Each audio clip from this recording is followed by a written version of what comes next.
काल केतु के चक्कर में फंस गई। अब यहाँ अर्थ ये है, सत्य का झंडा फहराने वाला भी काल के चक्कर में फंस गया। काल के चक्र से कोई बचने वाला नहीं है, काल के चक्र में सबको फंसना पड़ेगा।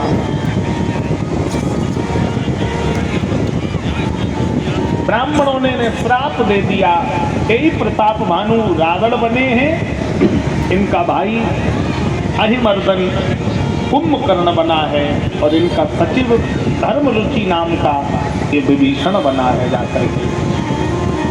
भगवान शंकर ने कहा, राम जन्म के हेतु अनेका, राम जन्म के हेतु अनेका,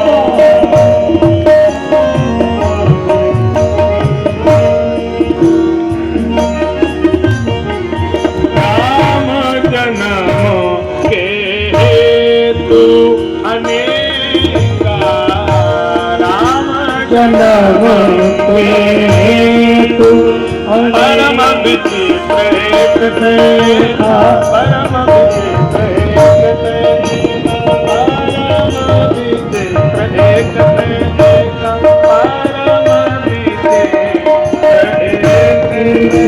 एक देखा, राम जन्म के।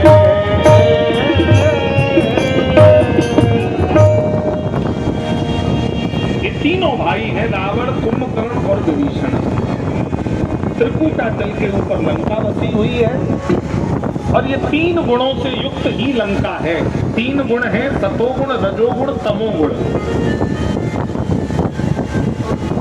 रजोगुण है रावण, तमोगुण है कुंभकर्ण और सतोगुण है विभीषण। ये तीनों गुण लंका में है और इन्हीं तीनों गुणों से त्रिकूटाचल पर्वत बनता है, इसी का नाम लंका है। और ये शरीर ही तीनों गुणों से युक्त है, रजोगुण, तमोगुण और सतोगुण तीनों हमारे अंदर है। तो ये शरीर ही त्रिकूटाचल है, इसी पे ये लंका रूपी शरीर। और इसमें रावण है दशानन। इसका राजा कौन है? लंका का राजा है रावण। ये 10 इंद्रियों पर कब्जा करने वाला। 10 इंद्रियां हमारी जो कब्जे में किए हैं मन, तो मन ही क्या है? मन ही रावण है। मन के हारे हार है, मन के जीते जीत। जिसने मन को बांध लिया उससे बड़ा कोई बादशाह नहीं, और जो अपने मन को नहीं रोक पाया उससे बड़ा निर्धन संसार में कोई नहीं। देखना इंद्रियों के न घोड़े भगे, जिनमें संयम के जब तक न कौड़े पड़े। तीनों भाइयों ने उग्र तपस्या की, घोर तपस्या ब्रह्मा जी की। ओम ब्रह्मणे नमः, ओम ब्रह्मणे नमः। गयो निकट तप देख विधाता, मांगो वर प्रसन्न मैं पाता। ब्रह्मा जी बोले मांग लो, तो रावण ने क्या मांगा? हम काऊ के मरे न मारे। अब ब्रह्मा जी के बगल में शंकर जी भी खड़े हैं, तो ब्रह्मा जी बोले ये नहीं हो सकता, क्योंकि जन्म के देवता है ब्रह्मा और मृत्यु के देवता है शंकर। तो जन्म के देवता के बगल में मृत्यु का देवता भी खड़ा है, क्योंकि जिस दिन हमारा जन्म होता है उसी दिन हमारी मृत्यु भी पैदा हो जाती है। गुरुदेव भगवान ने कहा है, कोई फूल न बाग में ऐसा खिला, खिल करके जिसे न मुरझाना पड़ा। जिन कर्म कियो जैसो जग में, उन्हें अंत समय लो निभाना पड़ा। है विधि का अटल विधान यही, जिसे आना पड़ा उसे जाना पड़ा। तब रावण ने कहा, बानर मनुज जात दुई मारे। कुंभकर्ण ने 6 महीने की नींद और विभीषण ने तही मांगे वो भगवंत पद। विभीषण में भगवान की भक्ति मांगी है। रावण के अनाचार से धरती त्राही त्राही कर रही है, तब देवताओं ने भगवान की स्तुति गाई और राम अवतार होने वाला है। बस कुछ ही क्षण में हम लोग सीधे राम जी के जन्मोत्सव में चलेंगे। गोस्वामी जी ने एक चौपाई लिखी है, बड़ी शंका भरी चौपाई है। भागवत के 9वें स्कंद में सुखदेव जी ने परीक्षित जी को सूर्य वंश का वर्णन किया।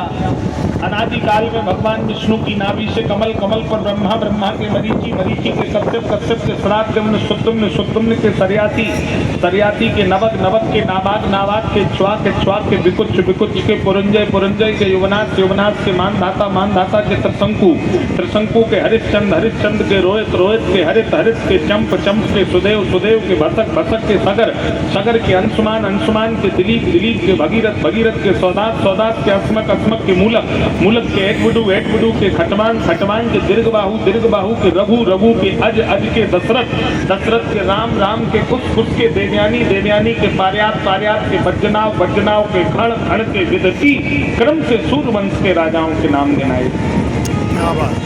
दसम स्कंद बड़ा सुंदर भाव है। खट्वांगा दीर्घबाहुश्च रघुस्तस्मात् पृथुस्रवा अजस्ततो महाराजो तस्मात् दशरथो भवत्। खटवान के दीर्घ बाहु के रघु, रघु के अज, अज के दशरथ, और दशरथ जी के चौथे पन तक संतान नहीं हुई। तब गोस्वामी जी ने चौपाई लिखी है, क्या? एक बार भूपत मन माही, एक बार भूपत मन माही, भई गलानी मोरे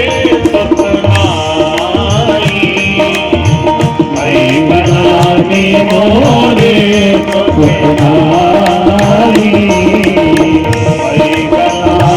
मोरे एक बार भूपति माने राजा, हिलानी माने दुख। राजा को क्या हुआ? दुख हुआ। क्या दुख हुआ?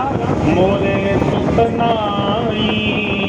अगर जिसके कोई संतान न हो उसे दुख एक बार होगा या बार बार होगा? बोलो माता भाई बहन, बार बार होगा। पर गोस्वामी जी ने एक बार लिखा।